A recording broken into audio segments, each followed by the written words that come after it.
What's the word? Let people know we got on 16 shot on Visualz. And we got Chuchu Beats, man, on this motherfucker. We got my manager. Mike Rally. So you say Mike who? Mike Rally. Mike Riley? Yeah. What's up? A pimp named Mike Riley. And first thing I want to ask you is about your name, like where you get the name from. Shit, the name is really a childhood name. Like I grew up with it, you know, I used to like chew on toys and pen tops and shit, you know, the usual shit. But originally the producer name was like, it was like DC Beats. It was DC Beats. And he was telling me like, you need to do Chuchu. I'm like, bro, I'm not using that. I'm not using Chuchu. That shit lame. It's lame. So I gave in. I was experimenting with it, and you know, the tag was so hard, I couldn't help but to use it. Facts. You know. How you come up with the tag? I really just wanted to go for what was familiar, and Sonic is familiar. It's familiar with everybody. Everybody knows Sonic. You hear it, and most people, they be thinking it's like a Mario coin or something. It's really, you know, but they don't know what it is, but it feels familiar. You feel me? Yeah. Man, the Sonic ring though. Yeah. So Close. you say, oh yeah, it's close. Yeah, it's close.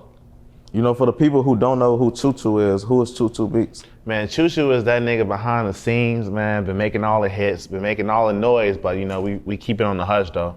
I done did stuff with Lil Durk, Lil Zay, Lotto, Iman Shumpert, FBG Duck, Honeycomb Brazy, Ink Dog, I think 10K Kobe. You know, we got some noise with Mellow Bus right now too, so you know, we been working. Yeah, I went all in. We've been working. Cash. Okay, that's a nice resume. Do you feel like the people, like the general public, is aware, like all the people you work with? No, I think they really just see me like they see me in the lens of just like the one song that I got at the time, and it's kind of just, you know, whatever's making noise at the time, they kind of just see me with that, but they don't really track it with everything else, you know. They hit a tag, but they don't really be knowing, you know. They don't know. They don't know. So what actually got you into producing? I really used to play guitar. Well, I still play guitar. I used to want to be in a rock band and shit. Like I was trying to get drums and shit. And I used to, I had a guitar for a long time. And I really was just listening to like rock music, alternative music. And I got back into like hip hop heavy. Cause I used to, you know, we all listen to Lil Wayne and all the popular hip hop stars. But I really got back into hip hop like 2016. When like you got London on the track and Metro Boomin and Young Thug, and that whole wave was really drawing me back to hip hop. So that's what got me back into it, like heavy. And I was like, I can make these beats. This shit seemed easy. So Lil Zay was your first big placement that you had? Yeah, he was my first big placement. Yeah. What song was that? It was Enemies on hit. No, really? Yes. No. The first big placement was the first song that released was Enemies on his album, but the one before that was Catch a Body, and that motherfucker was going viral before it even dropped. Like I was seeing niggas on Facebook talking about, man, we need this to drop. I was seeing it all on Twitter, seeing it on Instagram and stuff, and all he did was post a snippet. So that recorded in the first 30 minutes. Yeah, when I sent him the beat the night before. That was my first time getting in touch with him, and it was like this whole relationship depended on this one beat. So when I cooked it up, and the beat was so hard, I sent it to him. He wrote to it on the way there. I got to talk to him on the phone. He went there, recorded it. The next morning, snippet was already going viral. So it started like that, and then we dropped Enemies and stuff. Do you still work with him? Nah, not at this moment. He kind of cut ties with me. Yeah, he cut ties with me. It ain't nothing too insane, but bro really just told me like, you know, he was trying to sign me before, and he was like, if you ain't signed to me, I'm only using people beats that signed to me and beats that I fuck with. So what I got from that is, he ain't fucking with me because he ain't signed with me, and he don't fuck with my beats. I'm like, all right, cool, it is what it is. So do you see y'all working together again in the future? Like if he reaches out again? Nah, bro, you gotta stand on that. For sure. So how did the situation with FBG Duck happen as far as like you producing for him? Originally, I had me and Digi was working on a bunch of tracks, and I got it placed with Lil Chris.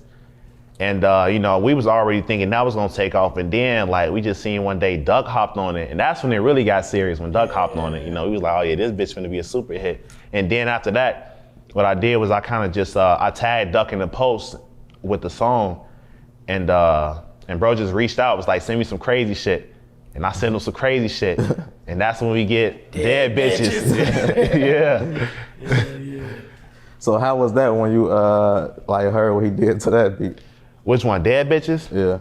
Man, you know, believe it or not, bro, I heard it, but like it kind of went in one ear and went out the other. But my homie had to call me and was like, bro, what the fuck? I was like, what? He was like, bro, did you hear that song? I'm like, the FBG song? He like, yeah. I'm like, yeah, I heard it. He like, boy, did you hear what he's saying? I'm like, nah, not really. I kind of just heard it for everything but the lyrics. You know, I'm trying to listen to it as a whole. I want to listen to the lyrics. So I went back and listened to the lyrics, and I was like, damn. I was like, damn. He was going crazy. That shit was crazy. It was crazy. That shit was lit. Yeah, that sounds disrespectful. I ain't gonna lie. Super disrespectful. Super disrespectful. It get more disrespectful the more you hear it. Yeah. That shit crazy. So what? Besides that song, like, what would be another song you say that like shocked you on that level when it came to like disrespect, like when you heard what somebody did to it? Shit, well, ain't nothing really came. Well, so I wouldn't even want to get that name on clout. Okay. Nah, bro.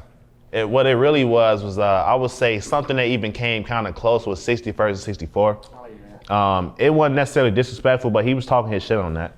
Yeah. You know, and yeah, he was, and I kind of got who he was. I kind of know who he was dissing just a little bit. I could be wrong. It's just a guess, but bro could be. I think I know who he was talking about. I think so. It's kind of clear. So you know, how did Duck's death affect you? It was kind of like a double-edged sword, cause on one side it was like, damn, I can't work with him no more, and you know, all I got to do was send him one beat pack. On the other end, I dropped his last song, so that shit blew the fuck up, and my name was attached. So I remember I was getting like thousands of views on my story and shit. I'm like, damn, so niggas trying to see who's responsible. Niggas is really just trying to see who's responsible. So it kind of worked out in my favor, but I wish it would have I wish we could have still had the work, you know? And still could have had the relationship, you know? I wish bro could have still. Yeah, that was really the dream team, because we was making some, I mean, you ain't even heard our unreleased stuff. Yeah, the unreleased stuff is shit. crazy. Yeah, crazy.